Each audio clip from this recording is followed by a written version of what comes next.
We've all heard of them, right? A, B, AB, O. We know there are blood types, but do we really know what's behind those letters? Well, today we're going to crack the code that turned blood transfusions from what was basically a deadly gamble into a modern miracle. You definitely know the term. It's the famous universal donor, the one they're always asking for at blood drives. But why? What does that O actually stand for? And what's the deal with that little negative sign? Stick around, because by the end of this, you'll know exactly what it means. Before we understood all this science, giving someone blood was pretty much like playing Russian roulette. Yeah, sometimes it worked, but a lot of the time it triggered a violent and often fatal reaction. The key between life and death was a secret code, hidden right there in our veins. So, how do we crack this life or death code?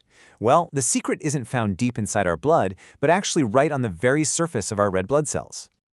That's right. Your red blood cells aren't just these smooth little disks floating around. Nope, they're actually covered in complex little bits of proteins and carbohydrates that act like tiny identification tags, basically broadcasting to your entire body who you are. So, let's think about your circulatory system like it's a super high security building. Every single cell needs the right ID to be in there. And your immune system, that's the security team, and they are constantly checking those IDs. Okay, so the first key player here is something called an antigen. These are the ID tags themselves. And for blood typing, the two most important ones are called, you guessed it, A and B. So if your red blood cells are wearing A antigens, your body's security system sees A and thinks, yep, you're good, you belong here. And here come the security guards, the antibodies.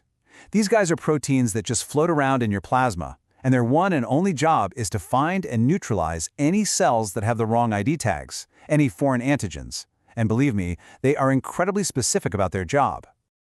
This is where it all clicks into place. Look, if you have type A blood, your cells have the A antigens, right? So your antibody security team is trained to attack B antigens. If you're type B, it's the exact opposite. Now what if you're type AB? Well, you've got both A and B antigens, so you can't have any antibodies against them. Otherwise, your body would attack its own cells. And type O? The easiest way to think about the O is as a zero, no A or B antigens. And because there are no tags, your body's security system is on high alert for both A and B. So, we know what these tags are, but where in the world do they come from? Well, the answer, like so much about us, lies in our genes. Let's take a look at the genetic blueprint. Now, what's really fascinating is that even though there are 4 main blood types, they're all coded by just 3 different versions, or alleles, of a single gene. You get one of these alleles from each of your parents.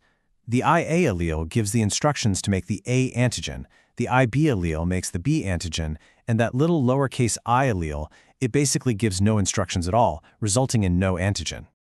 Okay, so these alleles follow 2 pretty simple rules. First, both the A and the B alleles are dominant over the I allele. That just means if you inherit an A allele and an I allele, the A always wins and you have type A blood.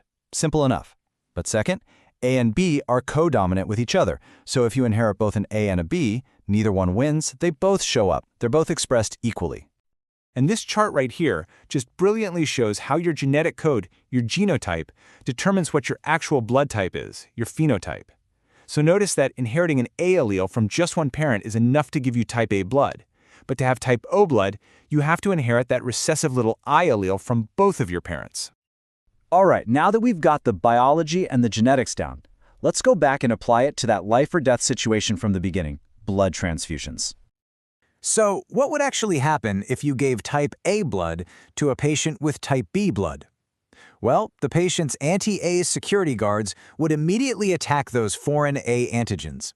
This causes a really dangerous clumping of the donated red blood cells called agglutination, and these clumps can block blood vessels, cause kidney failure, and ultimately be fatal.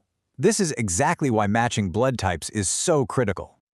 But wait, there's one more layer to this. You've heard people say A positive or B negative, right? That little plus or minus sign, that's the Rh factor.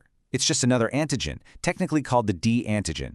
If you have it on your red blood cells, you're Rh positive. If you don't, you're Rh negative. And this adds one more crucial rule to the transfusion game.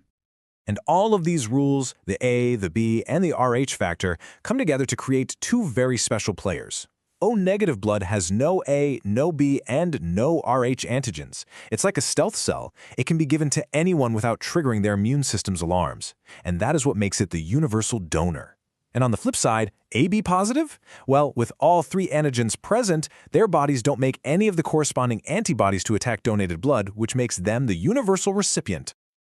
So now that we've cracked the main code, let's check out a couple of really surprising ways this science plays out in the real world. This is interesting. Because we know the precise rules of how these genes are inherited, blood types can be used in paternity tests, but only to rule someone out.